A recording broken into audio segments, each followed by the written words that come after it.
Hey guys, Otto here, back with another video, and I'm super excited today, guys, because in this video what I'm going to do is show you 3 specific strategies that I use in order to create sticky offers. Now, these sticky offers allow me to continue to collect cash from my clients indefinitely into the future and well past the initial point of them actually signing a contract to work with me. So stick around to the end of the video because I'm going to show you all of these strategies and exactly how you can do the same.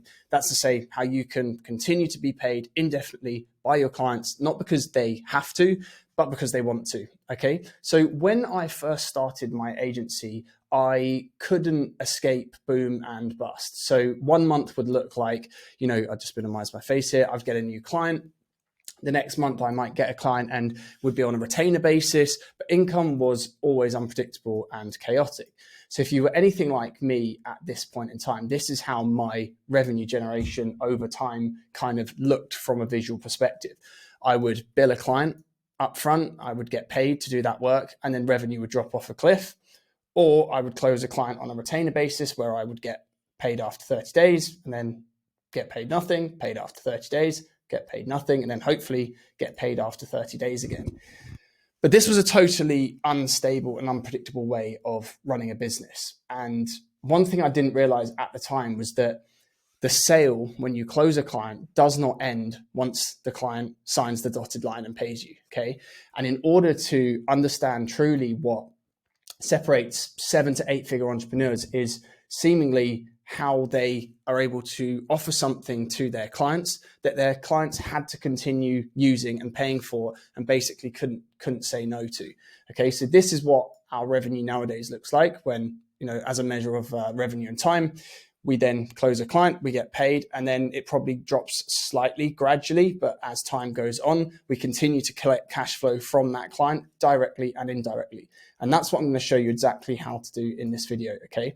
So what it all comes down to is retention. Now, acquisition is infinitely more expensive than retention. Okay. Yes, you have to acquire a client first in order to be able to retain them, but figuring out how to increase the amount of revenue you generate from any one given client over the lifetime of working with them is what will bulletproof your projected revenue and help you escape that boom and bust, up and down cycle of being really a commoditized agency owner. Okay, so with my business as it stands currently, and what kind of dictated this core change for me at that stage of running my agency was that I knew I had to put retention as our absolute North Star. Okay. And in terms of what that retention goal actually is, for us now, it's forever. Okay. So my responsibility is to make sure that every single one of our clients who goes through a specific pathway with us is a client that will continue to use our service and pay us indefinitely into the future. Okay. So in order to figure this process out, you actually have to understand a little bit about churn. Okay, so you might understand or be aware of what churn means. What I'm going to do is kind of frame churn and give you a way that you can escape the common drivers of churn so you can actually increase your retention rates with clients. Okay, so a high churn rate simply means that your customers or your clients will leave you quickly. And believe it or not, being expensive or your pricing is actually not the number one reason why people will churn. Okay, so in fact, amongst most SaaS companies, and this diagram here represents sort of the typical use case of any one given technological platform as a startup. Most SaaS companies, the number one reason that users churn is that they actually underutilize the product. Okay, so they pay for it, but they end up just not using it. All right. This is something in the SaaS world that's referred to as the open rate. Okay, so it's different to your open rates from your cold email campaigns, and really, the way that open rates applies to this context here is directly referring to the percentage of your users or your new clients or your coaching customers, whatever it might be, who have paid and then actually go on to use your product. Okay, so you want a high open rate. So you maybe can close, you might be able to sell, you might be able to generate interest, but if you don't get your customers actually using your product, you don't hold a chance in hell of creating something that is truly sticky. Okay, so what I'm going to talk to you now about is actually what stickiness means. All right, so I know I've used this term a couple of times.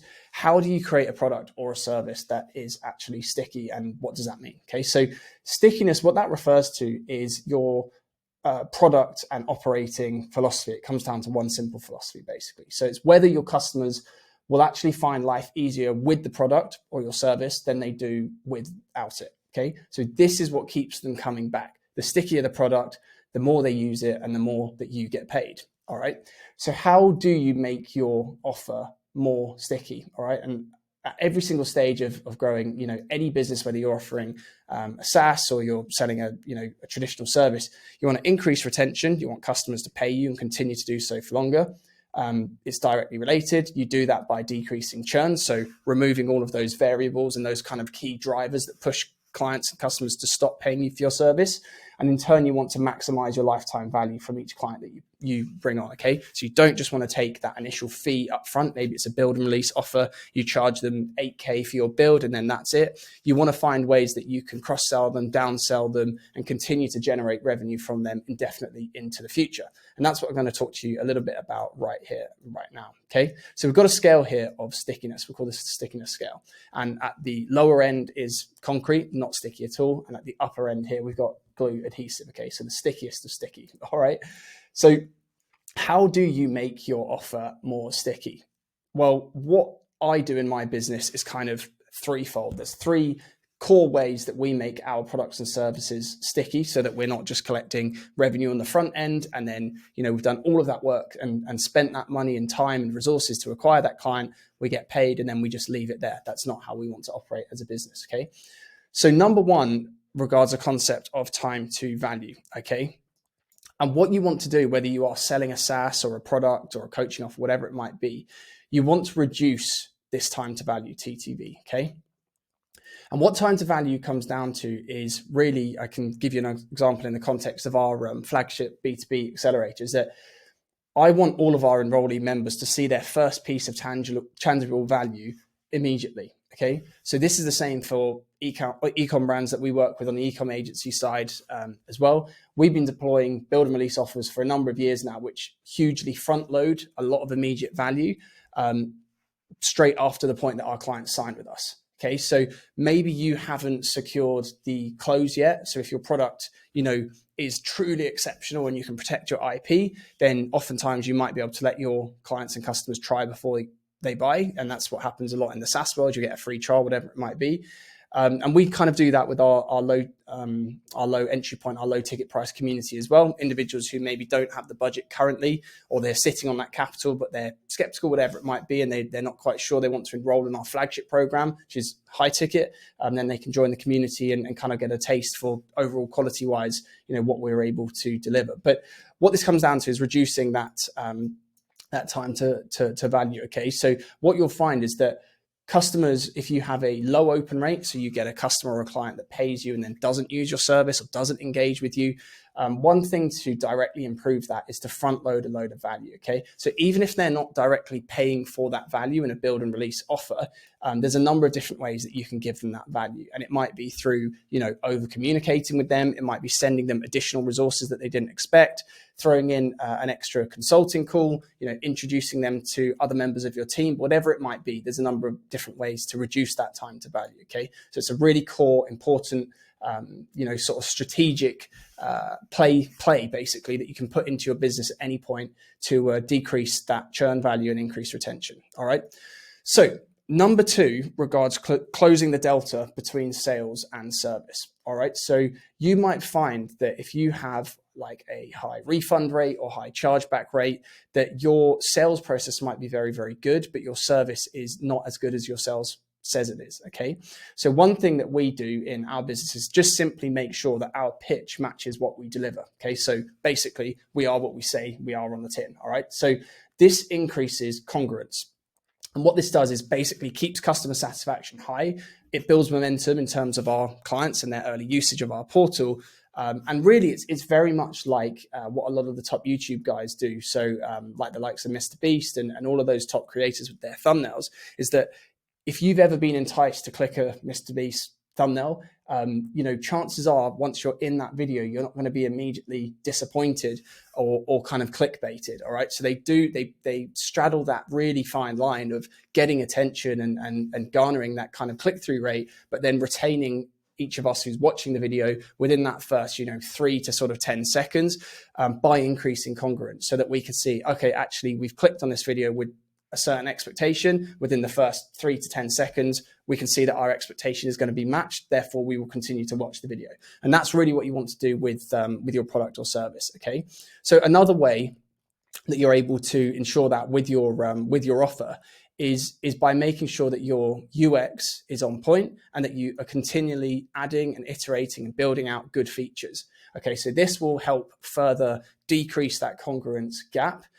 It will make sure that, people are actually engaging. It's why, everybody's flocking to school, and that through gamification and various other kind of, aspects of their UX, it keeps people coming back and using it. It's easy to use, it's clean, it's, reductionist, simplistic, it's fun. These are all elements that you can inject into your product or service, whether you're, doing a B2B offer with, companies doing 25 to 50 million plus and they operate internationally, or you're selling coaching or digital products or online courses, whatever it might be. Okay. So the third point here that's going to help you increase stickiness is about communication and network effects. All right. So one thing that we do in the acquisition partner program, which is our flagship core accelerator, is we implement a lot of customer feedback opportunities. And this really is one of the best ways to decrease churn and increase stickiness. So it will make your clients feel like they are being heard, but it will also increase their likelihood of success when actually using your products. Okay. So you don't just want to sign a client, collect cash, and then them not get results. The best case scenario for everybody is that you get paid, they continue to get results, and then you all continue to get paid from the relationship of working together. Okay, so we also communicate this in a roadmap. So you might see a lot of SaaS companies doing this as well. They will actually, in public show what their roadmap build is looking like, and they'll issue product updates all the time. We do the same case. So we do this omni-channel. It happens in-app inside the custom portal that all of our flagship members get access to. It happens on our email list, in our onboarding flow, and it happens across a lot of different mediums. So we're sending videos, looms, voice notes, whatever it might be, just to continually communicate with each of our enrollee members. Okay. Another aspect of increasing and over communicating here is about high touch customer success points. All right. So what a high touch customer success kind of strategy will do will prioritize educating customers in order to make sure that they basically understand the product and the process. Okay. So you can use educational videos, you can leverage different styles of learning, audio, video, whatever it might be. You can create knowledge bases. It's super easy to do that nowadays with the use of AI and, ChatGPT. It might be that you're offering one-on-one personalized support, or simply, you just have laid out how your support works, giving clear instructions and the logic behind how you deliver that support and why you deliver it that way. Okay. So all of these elements here are going to help you over communicate with your, your enrollees, if you're selling a program or course, or your clients when you're onboarding them. Okay. The final point here about network effects is building out affiliate and ambassador programs. Now, we don't actually really have much of an affiliate or ambassador program. In reality, everybody that joins the AP ecosystem is an individual that we take on an application only basis. And it's somebody that we will ultimately be happy and sort of proud to bring into our brand umbrella in order and with a view to working with them in the future. So we not only want them to pay us to enroll in our products and services, we want them to continue to get the most out of those products and services, get better at what that product and service actually promises to deliver, to the point that we can actually work with them in the future, shift off work, refer work, and create basically an international economic arena where, not only are everybody who's joining us customers and clients, but we're also business partners too. Okay. That's the long-term strategy that we have at AP. All right. So what I want to do just finally, guys, very, very quickly, I'm going to try and just wrap this video up here now, is add in a bonus point. Okay. So how to create stickiness. The fourth and final bonus point here is about upsell management. Now, one thing you want to really hold in mind with upselling is that you want to avoid the status quo. So what most people will do with their agency is treat it a bit like an e-com brand, and they'll close a client. And then once that client has literally signed the dotted line, you've not even collected the cash yet, you then go and try and upsell them or cross-sell them or something, tangential, or perhaps not even that relevant to what their specific pain points are. Okay. So in the e-com world, this works well for things like if you're buying shoes, you can downsell or cross-sell a pair of socks or whatever it might be. The the buyer kind of psychology isn't as involved and kind of nuanced as it is with something, you know, as high level as this. So one thing you've got to make sure when you are trying to upsell and increase that lifetime value from each new client that you've brought on is to make sure that you are matching them with the right product. And that right product is being matched against their correct pain points. Okay. So it all depends on relevancy, timing, and value. Okay. So upsells can be very, very successful, but you must make sure that you have basically made them relevant, that they're timed right, and that the value makes sense. Okay. So when it comes to timing, giving space during onboarding is something that I would recommend. Okay. So get your clients, you know, whether they sign a contract or they pay a deposit, whatever it might be, get those steps out of the way. Make sure that you've over communicated the process. You've re-established or re-educated them on the value that you're going to deliver and the timeline together, and build on this momentum early days. Okay. Because this momentum and positivity and, you know, kind of positive environment will basically help them finalize their purchasing decision when it comes to you upselling. All right. And finally, the value and the price might be right. So, you know, it's called upsell, cross-sell, downsell for a reason. Don't, you know, try and downsell them something that is, you know, arguably it's trying to be more valuable than actually the high ticket price they've already paid to work with you. Make sure that the value and the pricing, you know, makes sense. Okay. So it's common sense really. So, and finally, really, you must be ethical and true. So if you have limited build slots, then say that, you know, if you're upselling something that you do have kind of limited capacity to deploy, then tell the client that, you know, say we've got one space left and we want you to take it because we think you'd be a great fit, but we need a decision by, you know, tomorrow midday, whatever it might be. And oftentimes what you can do is offer them a price incentive, you know, even if you don't have some sort of scarcity or urgency. Don't try and pitch a client, you know, based off the back of false scarcity. We see this a lot, you know, with guys selling pure online courses saying, you know, we can only take on 2 more people, where in reality, every sale they make, they just share a Teachable login, and, you know, they could, if they had 10,000 people pay them that same day and sign up, they could facilitate that. What we do with the acquisition partner program is we're not an online course, so we can't do that. You know, if we had 100 people try and enroll today, we would have to put everybody on a wait list and you know, phase our build, so to speak.